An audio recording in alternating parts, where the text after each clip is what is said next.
Gone are the days of Kevin De Bruyne, Julian Draxler and Bas Dost. Wolfsburg next season will be playing their football in the VFL Bundesliga after the unthinkable happened against Paderborn in the relegation playoff. Hello everybody and welcome back to Full House Sports. Here myself Charlie. And before the video starts, please like, comment and subscribe, and if you guys do, is greatly appreciated as I try to become a one-man sports news bandwagon. Yes, the Wolves are down. They were left it late in the regular season, to be honest with you. They had essentially a playoff with St. Pauli on the last day. It was basically a winner-takes-all game. They did win that one at the Milan Tour against St. Pauli. They didn't win this one, though, against Paderborn. The second leg, of course, they lost 2-1. It went to extra time, despite them opening the score and actually in the second minute. But despite that fact, they have managed to almost sleepwalk, I guess, with Dieter Hecking in charge. They've sleepwalked themselves into relegation. Paderborn scored in the 99th minute and disaster struck. And something that many thought couldn't happen has happened. You know, this is a club with the sixth biggest budget in the Bundesliga. One of the few clubs as well that, although Leipzig are probably the most publicised example of this, one of the biggest examples of the circumvented of the 50+1 rule in Germany. Of course, the rule is that not one majority stakeholder can have a share in a club. Wolfsburg circumvented that through the Volkswagen group, which of course they own. It's where Wolfsburg is, they're based in Wolfsburg.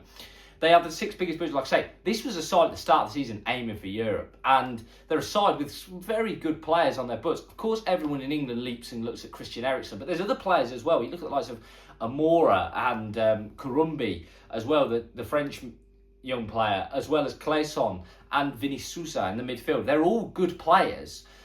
Perhaps there's been an issue with recruitment, however. I think they have, to an extent, sleptwalked themselves almost into this poor recruitment and also a bit of a scattergun approach to recruitment. Sort of we'll have a bit of him, we'll have a bit of that. When you look at players like Jesper Lindström, who's there, of course, he was at Everton on loan from Napoli. Not entirely sure on the point of having him. Four strikers, Jonas Wind is there, still lurking about. Kato, the Japanese striker, they signed on a free from NEC. They just, these are players that they picked a little bit of here and there. There's not really been a model. And I think that was shown as well with the managers. They've had three managers this year, started off with Pau Simonis, and then they promoted the under-21s manager. That didn't work. They brought in the old warhorse that is Dieter Hecking, of course, was part of that glorious period when they had the players that I mentioned at the top and got them to second in the Bundesliga.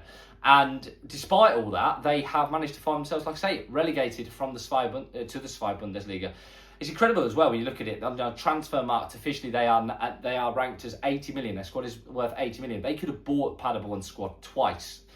Such is the gaps. But the relegation playoff quite often does throw up these sort of results in terms of German football. We saw it a few years ago at Union Berlin, and they've been up ever since. I think the worry for Wolfsburg will be that the VFL Bundesliga isn't the easiest league to get out of. Just ask the German giants of HSV, Schalke, and of course Hanover as well, who all have had extended stays down there and struggled to get up. HSV and Schalke are up now, but Hanover still can't manage to find themselves getting out of that league. That will be a worry for the Volkswagen group and also for Wolfsburg in general. How a club this size has managed to do it, I don't know, but I think they're a bit of an example, a little bit like Tottenham, of how a club, if not run properly, can allow themselves to just rot and almost go down a ravine, almost just lazily down the river until you hit a waterfall or a cliff and then you fall off the edge of it. And they found that this season. They couldn't turn wind. They were poor. They were really poor. 29 points they finished on.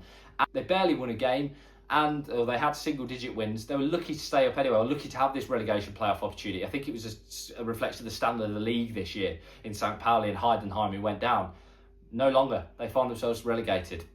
As always, guys, let us know what you think. Please like, comment and subscribe. And if you guys do, it's greatly appreciated as I try and become a one-man sports news bandwagon. As always, have a great day.